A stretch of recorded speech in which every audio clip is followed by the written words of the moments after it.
Bismillahirrahmanirrahim. Assalamualaikum warahmatullahi wabarakatuh.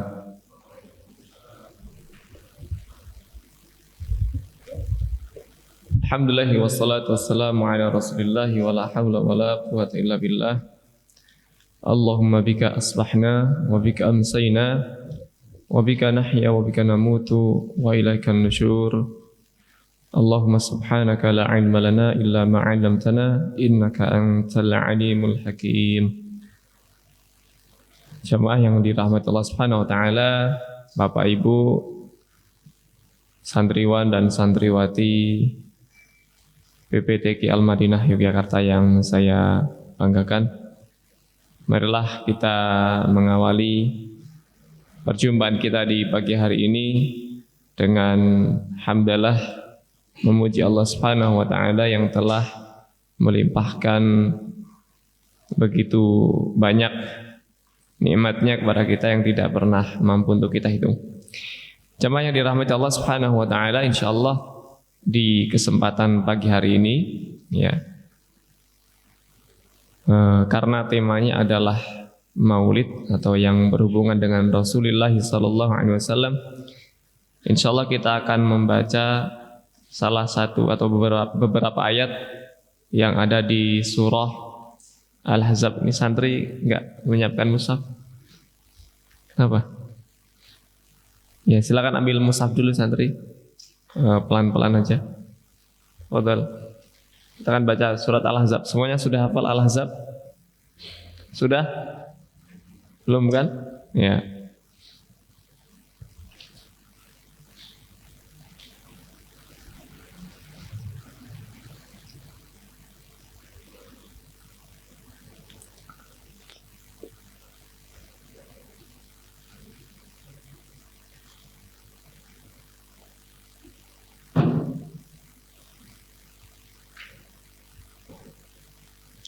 Ya, Al-Ahzab ayat 40 ya. Al-Ahzab ayat 40. Yang kelas 7 enggak ambil mushaf? Dan kelas yang lainnya. Atau sudah hafal? Sudah ya, insyaallah ya. Sudah hafal?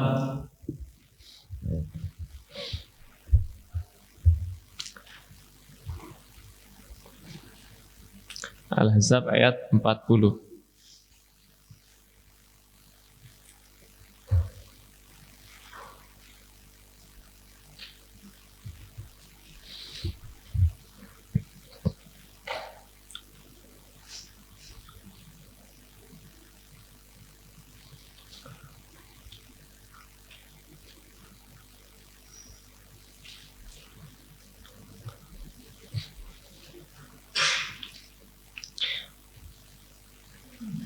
Halaman 423. 423.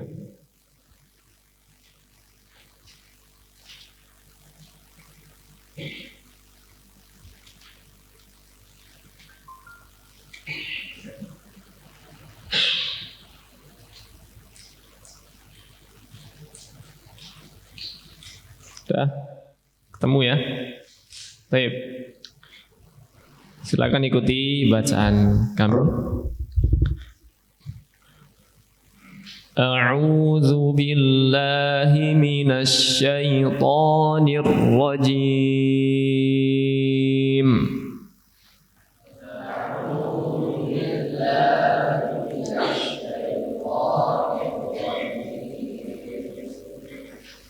Bismillahirrahmanirrahim.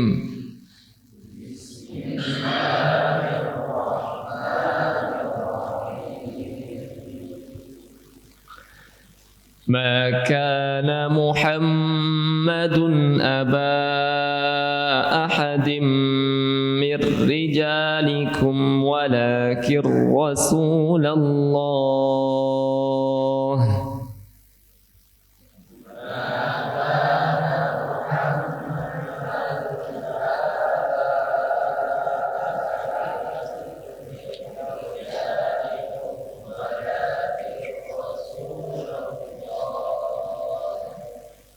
Ma kana kana Muhammadun aba ahadin mir rijalikum walakin Rasulullah.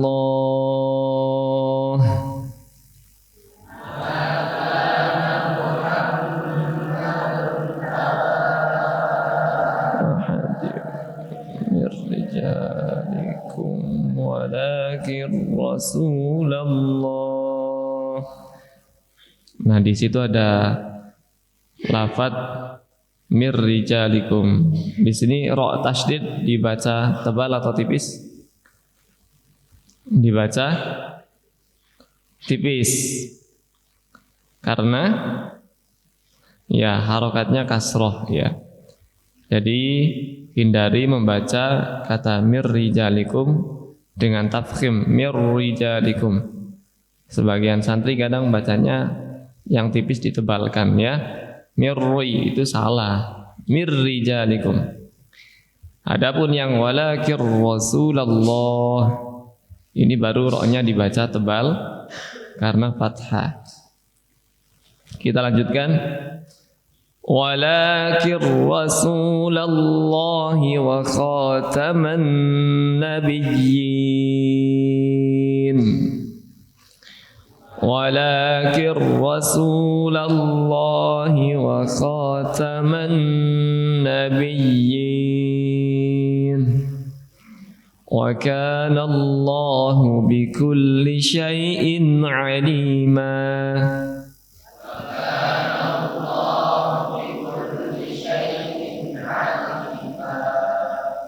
Ya, alima ini panjang mimnya, alima jangan sampai melebihi 2 harokat ya.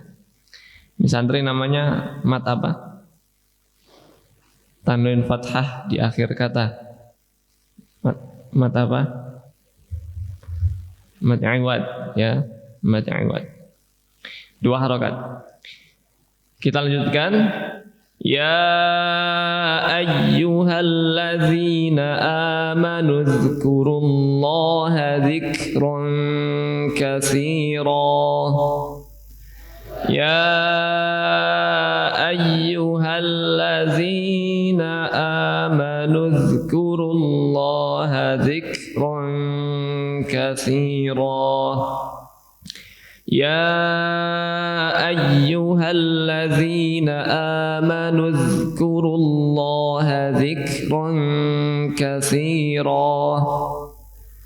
Ya ayyuhalladzina amanu dzkurullaha dzikran katsira. Wasabbihuhu bukratan wa asila.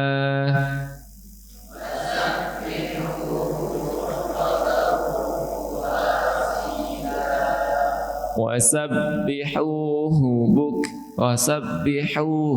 hu dan hu itu 2 huruf yang berbeda baik secara penulisan apalagi secara pengucapan.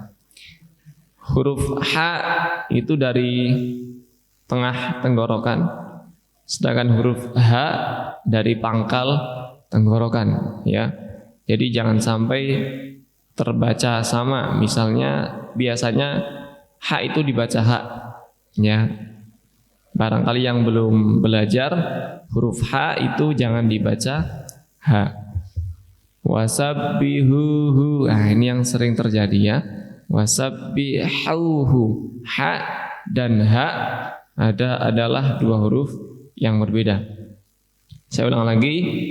Wasabbihuhu bukratan wa asila. Silakan. Wasabbihuhu bukratan wa asila. Huwallazi yusalli alaikum wa malaikatuhu liyukhrijakum minadh dhulumati ilan nur.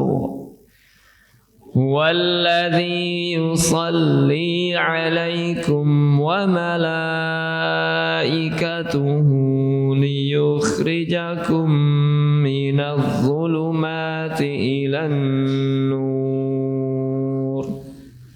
Nah ini nafasnya sedikit berat ya, tapi itu bisa diatasi jika diatur. Wa malaikatuhu, panjang mad di sini berapa harokat? Berapa? Wa malaikatuhu berapa harokat santri?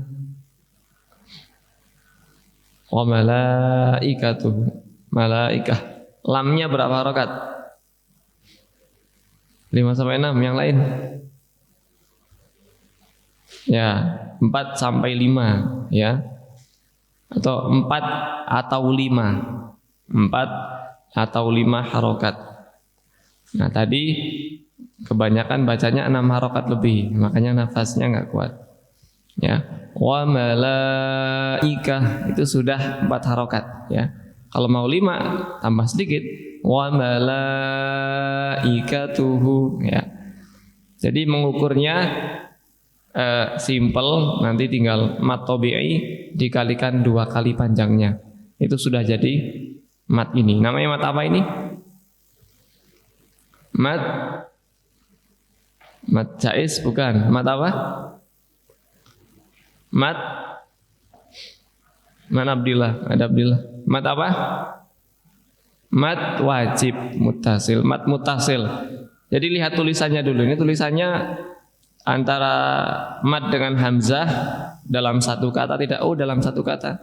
Berarti muttasil. Nah, kalau muttasil itu hukumnya wajib. Terus istilahnya dinamakan mat wajib muttasil. Kita lanjutkan. Wa kana bil mu'minina rahima.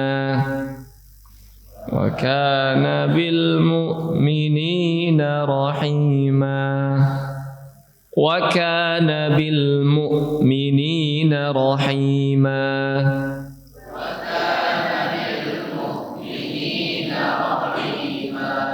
Ini bil mu'minin ya, bukan bil mu'minin gitu. Jangan terlalu latah dengan ain.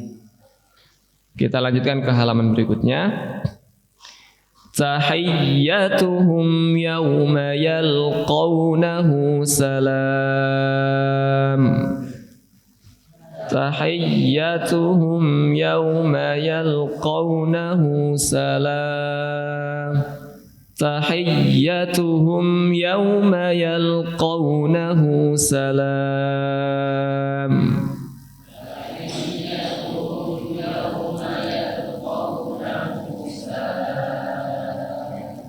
Wa a'adda lahum ajran karima.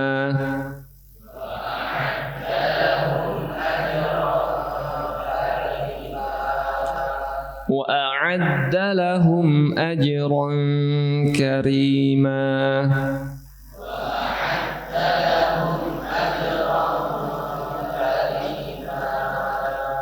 Nah, karima ada yang banyak yang kepanjangan. Karima enggak. Berapa harokat tadi? 2 harokat saja, tidak lebih ya. Kemudian saya ingin menekankan cara pengucapan dengung ya pada lafadz ajron karima, tanwin bertemu kaf. Nah di sini hukumnya apa santri? Ikhfa. Nah, ikhfa. Ikhfa itu artinya apa? Ya samar. Samar itu arti jauhnya ya. Arti aslinya itu ikhfa itu sembunyi atau menyembunyikan atau tersembunyi. Akhfa yukhfi ikhfaan. Fahuwa mukhfin wadaka mukhfan. Akhfa yukhfi ikhfaan. Fadaka mukhfin. Fahuwa mukhfin wadaka mukhfan. Akhfi la takhfi. Gitu. Hafalkan tasrifnya ya. Tasrif ini mu'tal akhir. Rubai mu'tal akhir. Akhfa yukhfi ikhfaan. Nah di sini tanwin ketemu kaf itu hukumnya ikhfa, dan ikhfa ini ada satu bunyi tambahan yaitu dengung. Dan ini berlaku untuk semua ikhfa. Jadi di dalam ikhfa itu ada dengungnya, ada gunnahnya. Akan tetapi gunnah pada hukum ikhfa ini terbagi menjadi 3. Ya, gunnah yang besar, gunnah menengah, gunnah ringan. Ya, besar, menengah, ringan. Nah, di tanwin ketemu fathah ini beberapa santri atau sebagian kaum muslimin itu kalau membaca gunnah itu ada yang gunnahnya itu dari mulut, bunyinya dari rongga mulut. Misalnya begini, wa a'adda lahum ajran karima, ajran karima, ini dari mulut. Ajran, ulang karena dari mulut, ya. Ajran dari mulut. Yang tepat dari hidung, karena dengung itu makhrajnya di apa? Nama makhrajnya dengung apa? Khayshum, dan khayshum ada di hidung, bukan di kepala, bukan di mulut, bukan di tenggorokan, ya, di hidung. Ajron. Nah, kalau pakai dengung itu terasa tonnya di sound itu terasa. Nah itu ganggu banget. Nah itu dengung. Ajron karima. Termasuk tadi, hanya saja belum saya beri garis bawah, ya. Bagian tanwin ketemu wawu misalnya. Wasabbihuhu bukratan wa asila. Jangan hanya di mulut, bukratan wa asila. Ingat ya, ini terutama santri, dengung itu adanya di hidung, bukan di rongga mulut. Nah ini hafalan antum sudah banyak, perbaiki tajwidnya, ya. Baik, kita lanjutkan. Ya ayyuhan nabiyyu inna arsalnaka syahidan wa mubasysyiran wa nadhira. Ya ayyuhan nabiyyu inna arsalnaka syahidan wa mubasysyiran wa nadhira. Ini baru yang untuk yang ingin menyimak baru datang, monggo surah Al-Ahzab, ya, ayat 45. Nah, di sini ada 2 kali idgham bi gunnah pada lafaz syahidan wa mubasysyiran wa nadhira, ya. Tanwin bertemu wawu.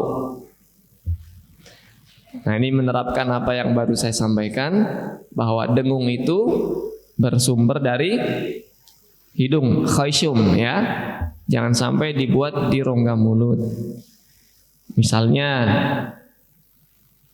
syahidan wa mubasysyiran wa nadhira, itu hanya di mulut, bukan di khayshum. Kalau di khayshum maka hasilnya berbeda. Syahidan wa mubasysyiran wa nadhira. Nah, cara mengetahui apakah bacaan kita, dengung kita itu sudah dari khayshum atau belum, itu pertama dengan merasakan, pastinya, ya. Yang sudah paham atau sudah terbiasa bisa merasakan mana bacaan yang dengungnya itu dari mulut dan mana yang dari hidung. Tapi kalau yang belum terbiasa, boleh dengan menutup lubang hidungnya ditutup. Nanti kalau ada perubahan bunyi, berarti itu belum sudah dengung, ya. Tapi kalau belum berubah, berarti belum dengung. Misalnya nih, pada ayat ini 45 surat Al-Ahzab. Inna arsalnaka syahidan wa mubasysyiran wa nadhira. Ada seperti tertutup, tertahan. Kalau ada bunyi yang tertahan, berarti itu sudah dengung. Tapi kalau bunyinya belum tertahan, berarti belum dengung. Contohnya, Inna arsalnaka syahidan wa mubasysyiran wa nadhira. Wa mubasysyiran, enggak ada bedanya. Tapi kalau sudah dengung, wa mubasysyiran wa nadhira, ya, kepepetan hanya di bagian idgham bi gunnahnya saja. Ya, ini yang mungkin atau barangkali belum terbiasa terucapkan di sebagian besar kaum muslimin ketika membaca tanwin bertemu wawu atau tanwin bertemu ya. Ya, karena idgham bi gunnah ada pada 4 huruf. Pada huruf ya, huruf wawu, 2 lagi apa? Mim dan nun. Ya, jadi ada di 4 huruf. Ya, nun, mim, wawu atau yanmu atau yaumin gitu ya. Untuk mim dan nun ini tidak perlu dipahami, tidak perlu dipelajari, insya Allah tidak ada yang salah bacanya. Meskipun tidak tahu istilahnya itu idgham bi gunnah. Misalnya mim, min ketemu mim, nun sukun ketemu mim. Mimma itu gunnahnya sudah otomatis, sudah setelan ya. Sudah bawaan pabrik karena mim itu mengandung unsur gunnah. Begitupun nun sukun ketemu nun. Ini semua orang meskipun tidak tahu istilahnya, insya Allah benar bacanya. Ya, misalnya min naim, min nasir. Nun ketemu nun, min pasti nahan dan pasti berdengung otomatis. Karena nun dan mim ini adalah kedua huruf yang secara secara bagian tubuhnya atau bawaannya itu sudah mengandung gunnah. Jadi tidak perlu kita buat-buat pun pasti muncul sendiri. Lain halnya kalau untuk wawu dan ya. Nah, tanwin ketemu wawu, tanwin ketemu ya, nun sukun ketemu wawu, nun sukun ketemu ya. Nah, itu dengungnya itu perlu disengaja, perlu dimunculkan. Kalau tidak akan keluar. Nah, ini perlu dipahami. Makanya namanya idgham bi gunnah. Idgham artinya masuk, gunnah artinya dengung. Yang sering kita praktekkan idghamnya saja, gunnahnya belum, seperti itu. Jelas ya? Baik, kita lanjutkan lagi sambil menunggu Ustadz Ridwan Hamidi ya. Wada'iyan ilallahi biiznihi wa sirajam munira. Wada'iyan ilallahi biiznihi wa sirajam munira. Nah, ini contoh untuk tanwin bertemu mim ya, sirajam munira. Semua orang pasti mingkem, pasti gunahnya keluar. Ya. Terlepas dari tahu ini idgham bi gunnah atau tidak, pasti bacanya benar gitu. Sirajam munira gitu. Karena mim sudah mengandung unsur gunnah. Ada satu yang ingin saya garis bawahi adalah cara pengucapan huruf zal ketika sukun. Ya. Di sini lafadznya wada'iyan ilallahi biiznihi. Huruf zal itu punya karakteristik khusus ya. Yang dia itu kalau kita simak, perhatikan baik-baik, maka akan ada getaran yang keluar. Tapi getaran ini tidak berunsur angin, tidak mengandung unsur udara. Ya, zal. Jadi huruf zal itu dengan menekankan lidah ke gigi. Za-zi-zu. Bukan za-zi-zu. Bukan cuma nyenggolkan, bukan cuma menyentuhkan, bukan. Tapi juga menekan. Ya, jadi lidah ditekan ke gigi. Za-zi-zu. Nah, makanya ketika bersukun atau tasydid ini akan lebih terlihat, lebih nampak ya hasilnya. Misalnya di ayat ini wasirajan wada'iyan ilallahi biiznihi za biiz terasa ya biiznihi za zizu bukan biilnihi biil itu nyenggolin bukan menekan nyenggol ya atau jawil atau noel gitu orang Sunda bilang wing gitu aja harusnya ditekan net gitu biiznihi ya. Baik, kita lanjutkan. Wa basyiril mu'minina bi anna lahum minallahi fadlan kabira. Wa basyiril mu'minina bi anna lahum minallahi fadlan kabira. Nah, ini untuk dot sukun. Dot ya, dot itu makhrajnya ada di tepi lidah, di tepi bagian samping lidah kita. Ini huruf dhad muncul dari sana, bukan dari depan ya. Ini dulu sering saya ulang-ulang pada bagian tahsin surah Al-Fatihah sekitar 1 tahun yang lalu atau lebih 2 tahun yang lalu untuk tahsin surah Al-Fatihah ya. Di mana cara pengucapan huruf dhad pada lafaz siratal ghairil maghdubi alaihim waladdallin. Ghairil maghdubi, dhadnya itu harus dari tepi lidah. Ini barangkali jamaah cara pengucapan huruf dhad masih dari pucuk lidah, pucuk lisan. Menika dereng tepat nggih. Amargi makhrajipun huruf dhad menika wonten ing samping lidah, wonten ing samping lisan, teng pinggir. Sanes teng ajeng. Walad do bukan. Atau walad do itu salah. Jadi walad do dari pinggir lidah. Boleh sisi yang kanan atau juga boleh yang kiri.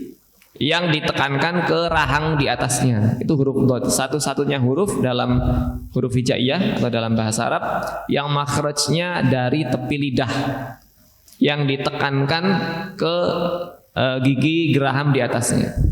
Boleh milih yang kanan atau yang kiri atau keduanya secara bersamaan tidak masalah, tidak mengapa. Asalkan bagian depannya tidak menghasilkan bunyi, tidak mengeluarkan huruf. Waladdo bukan waladdo, apalagi ditambah lap. Waladdo tambah huruf P itu dari mana ya? Waladdo ada ngelap dulu membaca Al-Fatihah kok bawa-bawa lap gitu ya. Waladdallin. Nah, kembali ke huruf dhad. Jadi pengucapannya dari samping. Nah, ini ketika sukun seperti dalam pada ayat ke-47 ini surah Al-Ahzab itu lebih jelas. Ya, fal. Jadi huruf dhad itu punya satu sifat namanya istitolah. Istitolah itu dari kata tawil. Tolayatul istatola yastatilu, memanjang. Ya, durasi penekanannya sedikit memanjang, ya. Jadi bi anna lahum minallahi fadlan ya. Marhaban Ustaz. Fadla. Jangan fad, apalagi mantul. Fadlan. Nah, itu jadi huruf dal ya. Fad tapi fadlan kabira. Dan yang kedua adalah mengenai gunnahnya ya. Gunnah pada lam alif fadlan kabira itu jangan lupa keluarkan dari khayshum ya, bukan dari mulut. Jangan fadlan kabira. Paham ya? Ini terutama saya tekankan untuk para santri, jangan pernah memunculkan gunnah dari rongga mulut. Nanti kalau yang sudah paham kemudian menyimak temannya ada kesalahan seperti ini, tolong dinasihati ya, tolong ditegur. Gitu. Jangan dibiarkan. Fadlan kabira ini biasanya apalagi kalau bacaannya cepat. Bacanya cepat gitu. Pengucapan gunnah itu seringnya dari mulut. Ini akan hilang dengan pembiasaan. Kalau nggak dibiasakan dengan benar, nanti terus-menerus 30 juz itu ya gunnahnya dari mulut semua gitu. Ya, ini santri ya, perhatikan ya. Paham tuh? Nah.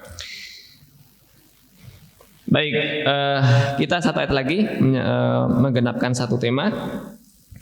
Wala tuti'il kafirina wal munafiqina wada'adzahum. Silakan. Wala tuti'il kafirina wal munafiqina wada'adzahum. Wala tuti, ini ada huruf ta dan ta. Mohon bedakan cara pengucapannya huruf ta dan huruf ta. Ya, biasanya karena kita punya notaben pengucapan bahasa Indonesia ya, di mana tidak ada ta. Ta sama tak sama-sama t. Pokoknya munine ngono gitu ya. Itu nggak bisa. Ya, bahasa Arab huruf ta dengan huruf ta beda. Kalau ta itu ada hamznya, ta titu ya, ada angin keluar. Kalau huruf ta tidak ada. Jadi jangan dibuat keduanya punya angin, misalnya wala tuti'il tuti ya, itu enggak, salah, ta-nya salah. Atau keduanya tebal, wala tuti'il, dua-duanya sifatnya menebal dan bahkan ta-nya tidak bersifat udara, tidak mengandung unsur udara, ini juga tidak tepat ya. Jadi wala tuti'il kafirina. Kemudian pengucapan huruf ain wada'adzahum, perlebar bunyi ainnya, jangan tapi wada'adzahum, ya seperti itu. Kita ulang lagi. Wala tuti'il kafirina wal munafiqina wada'adzahum. Silakan. ولا تطع الكافرين والمنافقين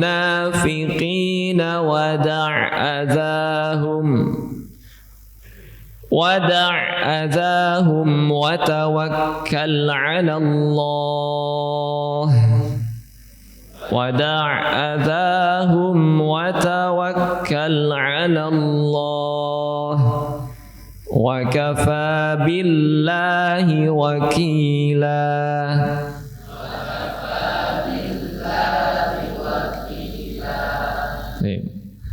Cukup ya untuk tahsin di pagi hari ini. Alhamdulillah kita telah mempelajari bacaan surah Al-Ahzab dari ayat 40 sampai ayat 48 dengan tahsinnya. Meskipun ini belum sempurna dan belum semuanya dibahas per kata, per huruf, per hukumnya, tapi setidaknya mudah-mudahan bisa menambah pengetahuan kita dalam hal membaca Al-Quran dengan benar. Ya, kalau bagus itu relatif, ya, bagus itu relatif. Tapi kalau benar itu mutlak, ada benar ada salah. Kalau bagus, oh ini bagus, ini nggak bagus. Tapi kalau benar ya cuma satu gitu. Kalau nggak benar salah, udah itu aja. Maka yang menjadi fokus kita dalam baca Al-Quran yang pertama adalah benernya dulu. Kalau bagusnya, irama, nadanya itu nomor kesekian, ya. Karena fenomena hari ini banyak orang-orang baca Al-Quran, iramanya bagus, bahkan sampai ada pelatihan-pelatihan online. Bagaimana cara nada ini, nahawan, bayati, semuanya macam-macam, tapi tajwidnya belum benar. Akhirnya nadanya bagus, tapi hukum-hukum tajwidnya banyak yang dilanggar. Maka ini terbalik, yang seharusnya menjadi prioritas adalah tajwidnya dulu, baru ke irama. Demikian jamaah sekalian yang dirahmati Allah Subhanahu wa taala. Bila ada kesalahan dalam penyampaian, saya mohon maaf yang sebesar-besarnya. Akhirul kalam, subhanakallahumma bihamdika asyhadu an la ilaha illa anta astaghfiruka wa atubu ilaik. Wassalamualaikum warahmatullahi wabarakatuh.